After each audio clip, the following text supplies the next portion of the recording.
6h47.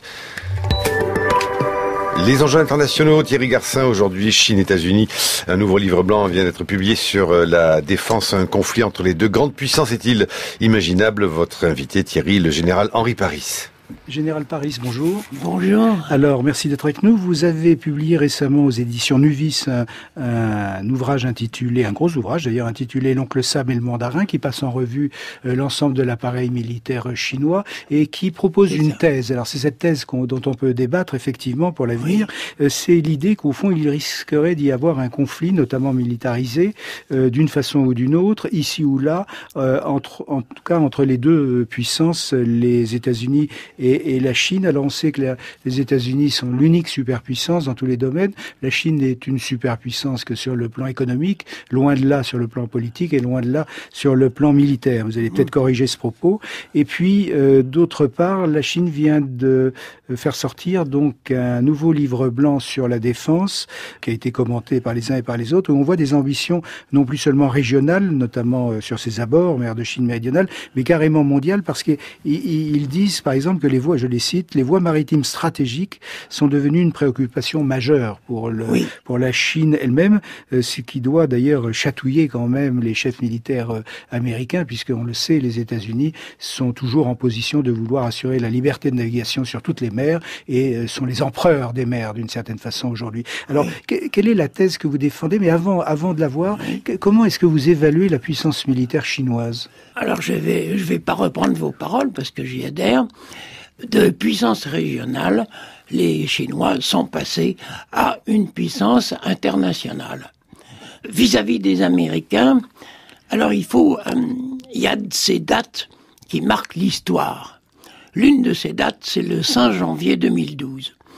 Ce jour-là, Barack Obama a annoncé une bascule de la politique américaine. Une bascule en direction du Pacifique.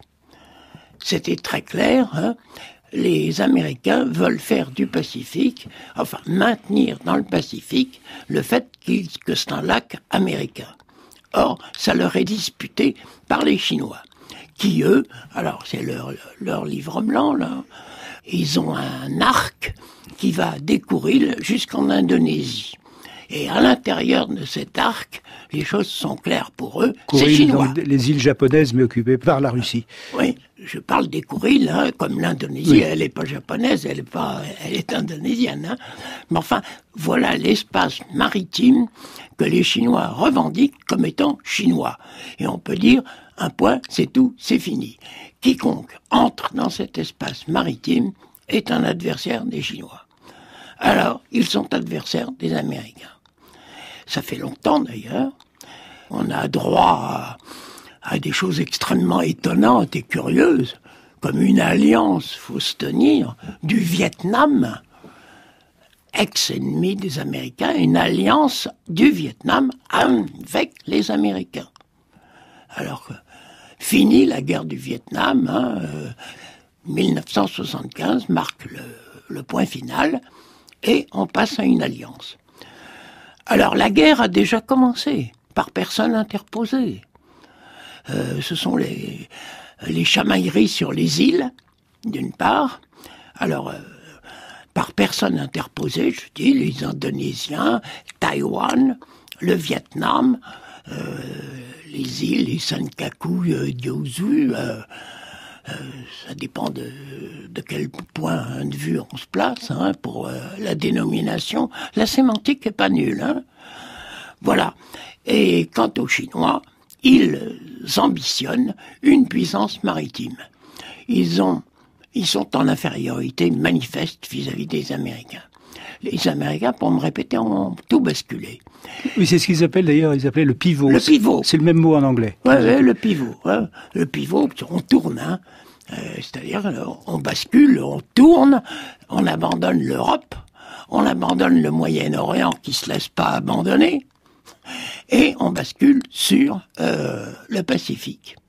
Et voilà la guerre qui commence. Alors, pour en revenir à la puissance militaire chinoise, général Henri Paris, comment est-ce que vous l'évaluez d'une façon neutre, c'est-à-dire au fond leurs forces classiques, leurs forces nucléaires, les forces chinoises?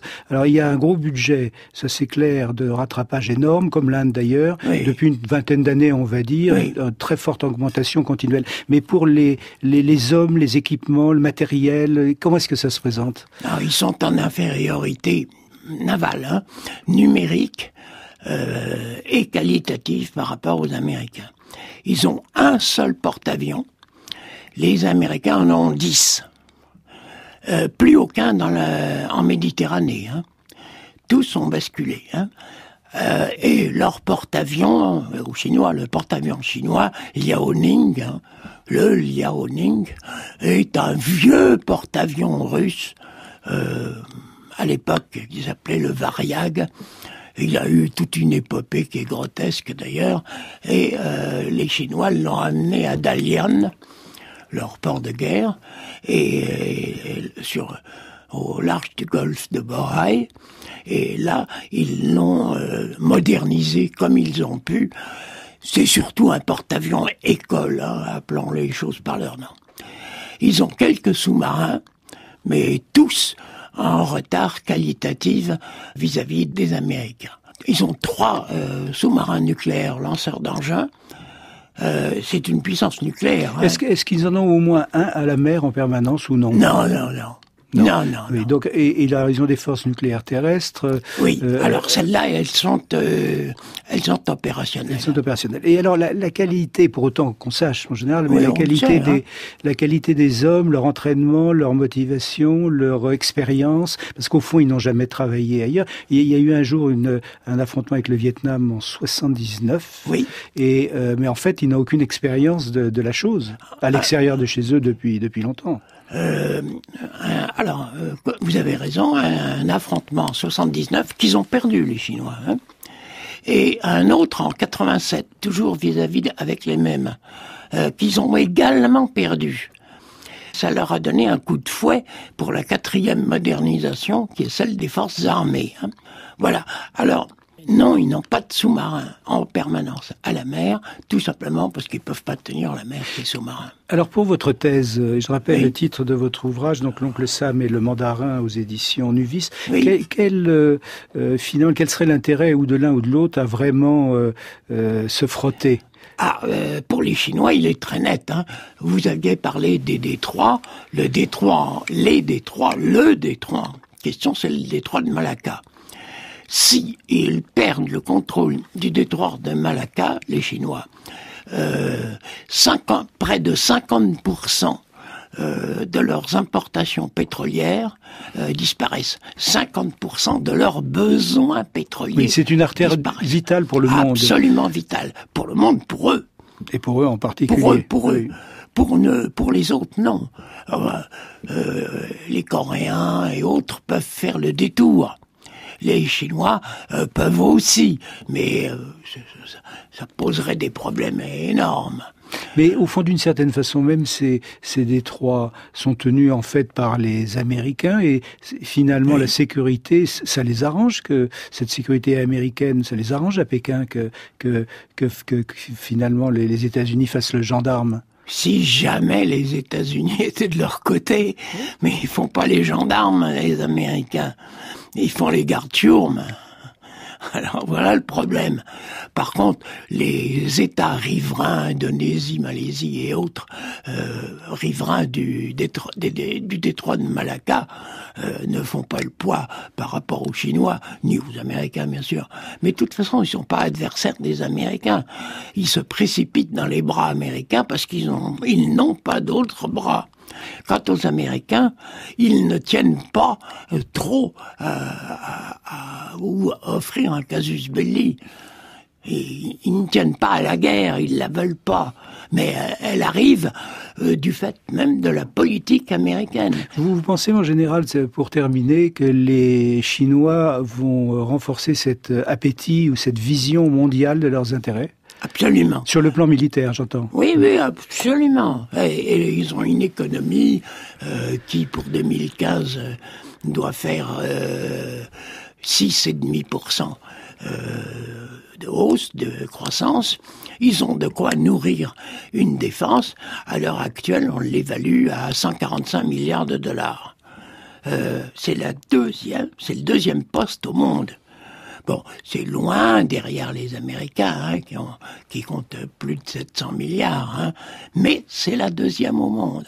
Ensuite, les Chinois sont dans le Pacifique beaucoup plus proches de leur aire de combat que les Américains. Donc ça donne un avantage aux Chinois. Mais ils n'auront pas le dessus maintenant, c'est certain. Par contre, en 2020-2030, 2020 c'est bientôt. C'est demain. Oui.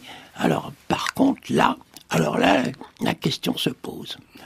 Parce que, ne serait-ce que le détroit de Malacca, bon d'accord, puissance navale, soit, mais ne pas oublier qu'il y a aussi une puissance terrestre et qu'on peut y arriver par voie de terre. Merci mon général. Donc je rappelle le titre de votre ouvrage L'Oncle Sam et le Mandarin aux éditions Nuvis. On peut télécharger l'émission durant un an, l'écouter durant 3 ans, franceculture.fr. Et puis donc nous nous retrouvons demain à propos d'une question d'ailleurs également asiatique qui est celle de la Birmanie à cause de l'actualité donc des